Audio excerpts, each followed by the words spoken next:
Hello guys, welcome back to my YouTube channel. As always, this is Anything Goes by Kemi, and today we are having some fun in Kemi's kitchen. So today I'm going to teach you something that's so simple. Apparently, many people find it so difficult, but it's actually simple, especially if you follow the steps that I'm going to give you. You can never go wrong. Yeah, so samosa pockets are what we're going to make today. And so you need some dough. Let's say about, okay, these balls of mine, I don't know how many they are, but I used 2 cups of flour, and then I used a teaspoon of salt, then some oil to butter the flour. So I buttered the flour with some liquid oil, with some oil, of course. Yeah, some cooking oil, sorry. And then I knead our dough using warm water. Yeah, so after you have your dough, after kneading your dough, just make these small balls out of your dough. Yeah, just make these small balls, and then I'm going to show you the next step. And if you're new here, before we get started with the process, kindly make sure you hit that subscribe button. That will really go a long way. Let's support this channel. Let's build this channel together. I'll be sharing interesting recipes. I'll be giving you life hacks. I'll be giving you the simplest recipes to make okay, when it comes to cooking Kenyan meals, things that people find it difficult, I'm going to simplify everything. Yeah, so stay tuned, subscribe to this channel, and you learn a lot. So let's start our procedure, because now we have our balls. Let's start our procedure. So we have our balls. They are 15. So 2 cups of flour will get you 15 samosas. And now we are going to start. We have our rolling pin, then we have some flour. This we'll use on our surface, our working surface. So I'm going to take one ball. I don't need too much flour. Yeah, so one ball, just roll it slightly and gently roll it like so. Set this one aside. Take another ball, just toss it in the flour so that it's not sticky, then gently roll it like I am doing until it's the same size as this one, the first one.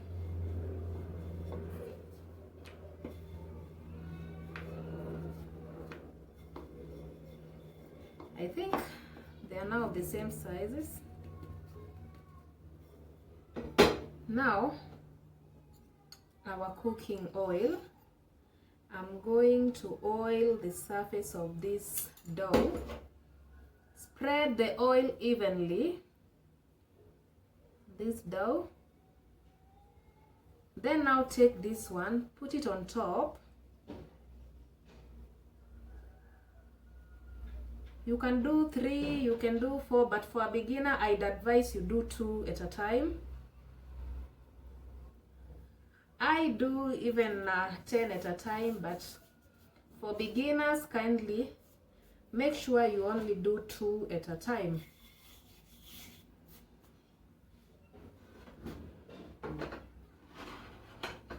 Yeah, so roll it.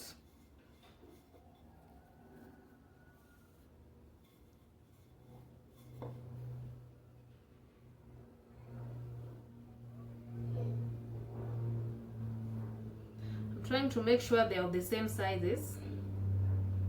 So I'm trying to stretch the dough that's on top so that it can be of the same size as the one below.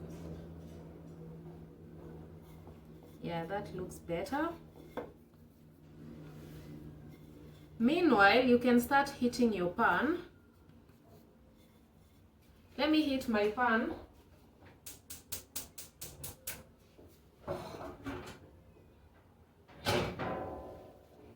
I'm heating my pan. Make sure the heat is on low.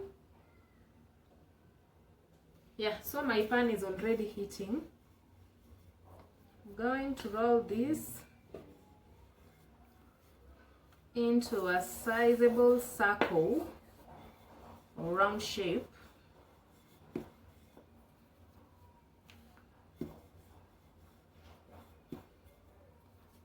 Just do it gently. Don't press so much when you're rolling it.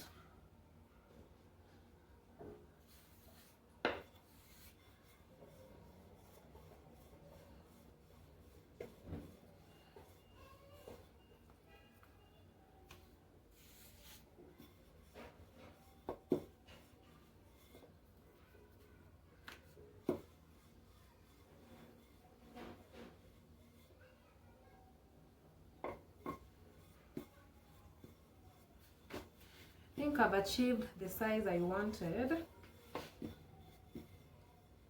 But if you're maybe making samosas for commercial purposes, maybe you can do a smaller size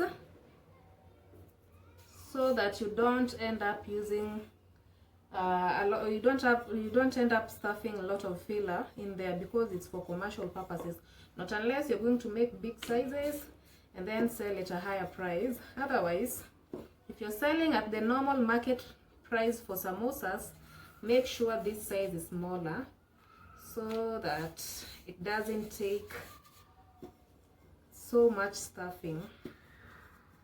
Maybe dengu, other green grams, dengu, or maybe beef, maybe potatoes. So this size is perfect. This size is perfect. And now I'm going to take you to our pan. Our pan has already heated. Make sure the heat is on low, because we are not trying to cook this. We don't want to end up with chapatis. So make sure the heat is on low. Now let's go to our pan. Now our pan is ready. Make sure the heat here is on medium, because we are not trying to cook this. We're just trying to dry them. So make sure the heat is on medium. Yeah, so I'm going to dry this one. And because we oiled this dough when we were rolling it, as I showed you earlier, it's going to just separate on its own. That's why I'm telling you, when you've become a pro, you can make like 5 pieces at a go. But because I'm aiming beginners, and I know many people find this difficult, if you're a beginner and you are not familiar with this process, kindly don't stack more than 2 at a go. Yeah, so we are just going to dry. Make sure you only dry them, because if you overcook this, you're going to end up with patches like chapati, and we are not trying to come up with chapati. So flip the other side so that it dries also. If you overcook, they are going to be dry, and it will make the process of making the pockets even harder, because it's like you're cooking chapati without cooking oil. Can you imagine that? So automatically that will be crunchy and harder. So you see, it has just separated on its own thanks to the oiling. Yeah, so I'm going to flip the other side. I think I should get a spatula. Yeah, get a spatula, flip.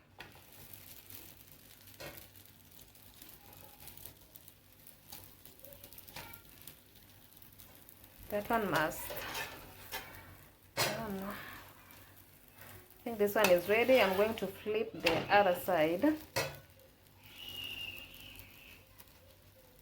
Now this one is soft. It's so easy to fold this one. So don't overcook, guys. Don't overcook. This one is ready. Now I'm going to continue with the same procedure and make all roll all my balls and dry them. And then I'm going to take you now to the process of making the pockets. Now guys, the process of making the pockets is here. We have our flour. This flour, we're going to make a very thick paste out of this flour and water. You can just use cold water, because we're just going to make a paste that will help us seal the pockets. Yeah, so you can start using a fork and make a thick paste, thicker than your usual pancake paste. the paste should be thicker. So this is our paste, and this is how thick it is. The consistency is okay. And then now we have our filler. For our filler, I am going to do green grams. Yeah, maybe you can do minced meat, maybe minced beef, minced chicken, potatoes that are mashed and fried with some onions, capsicum, yeah, and any spice of your choice. So I'm going to do green grams. Then my paste is here, and now we're going to start the procedure. Our paste is here, and now this I don't know how to call them, but whatever we made and dried. So I'm going to take one piece. So you see it's round in shape. Let me show you. This is what you do. Fold it that way, that way. You see? Fold it into a cone shape. This is a cone shape. So I'm going to use this bread knife to scoop some paste. Remember I told you we are using this paste to seal. So this paste is going to act like our glue. To easily do that, just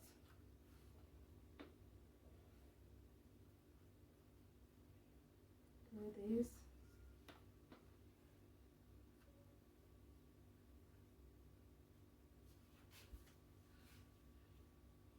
Then, so your hands must get dirty during this process. Make sure you seal well. See. Now what I'm going to do, have our filler.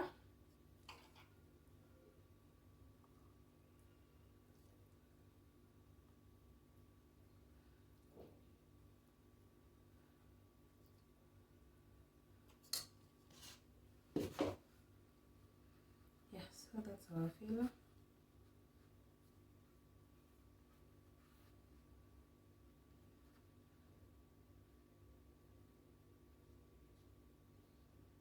Maybe I should add more.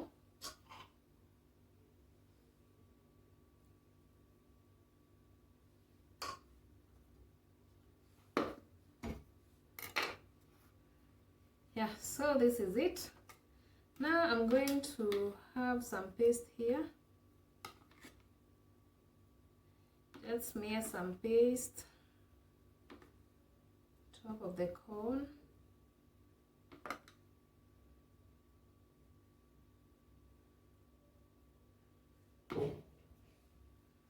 And then carefully seal.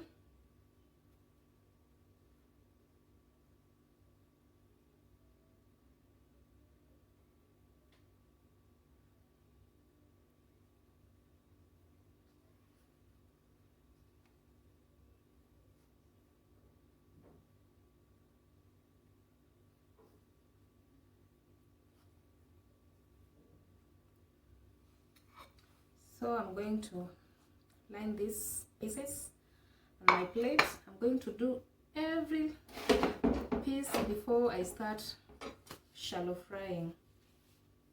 So we have this. Yeah.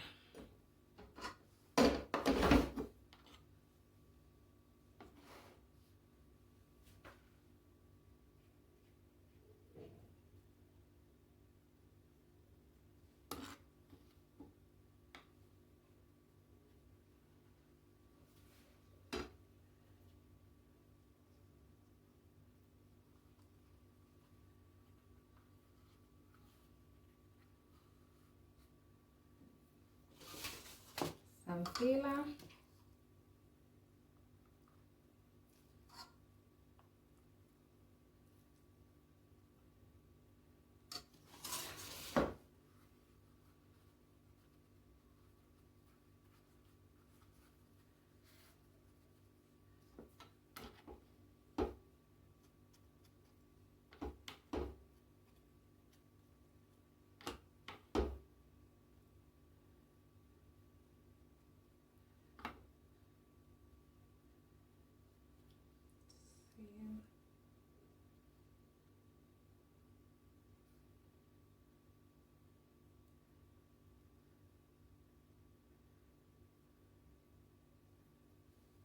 Don't be afraid to get your hands dirty. That's the beauty of cooking, because cooking is an art. See, it's well sealed.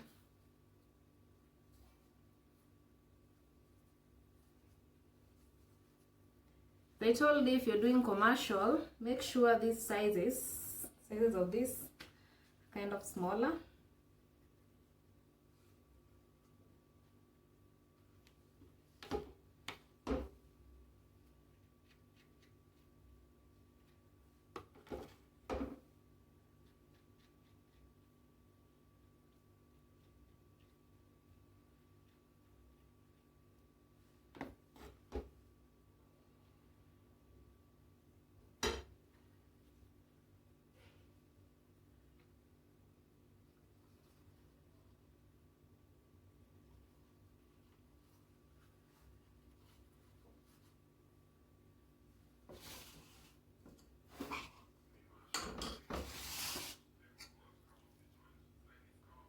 Our filler.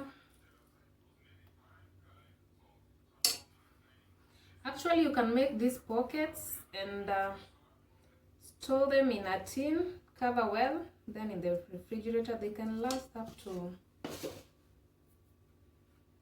even I don't know, 3 days or so, but if well covered, because if you don't cover them well in a plastic container, they'll be so dry. Actually, I think if you cover them well, they can go up to even a month. If you cover them well, in that they are not going to, maybe some air will not escape in and dry them up.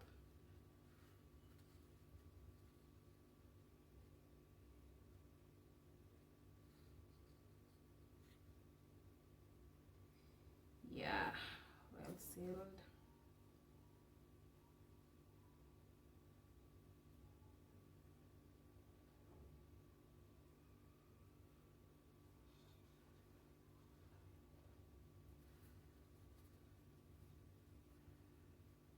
After sealing, now you can try to evenly spread the filler. Evenly spread the filler after sealing. See? See?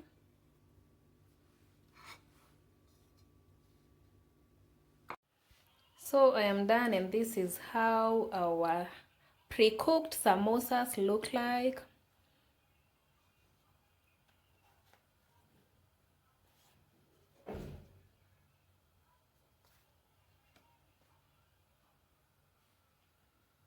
So that's how easy it is to make pockets. Now I am going to shallow fry.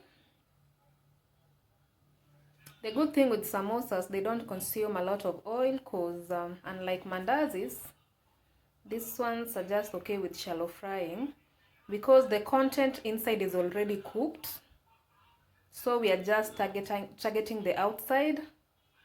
Yeah, and you can just shallow fry, and you'll be good to go. And then this dough has got no any raising agents. So because no any rising agent, we don't need to deep fry. Shallow frying is just okay with it.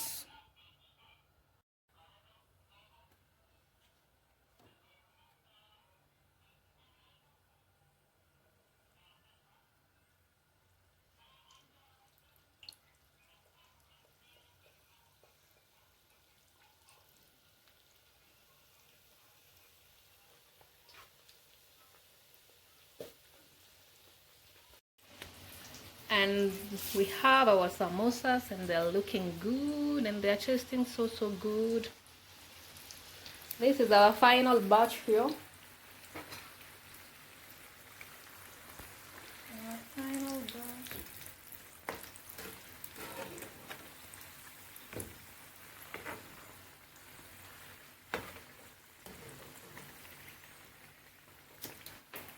Oh my god.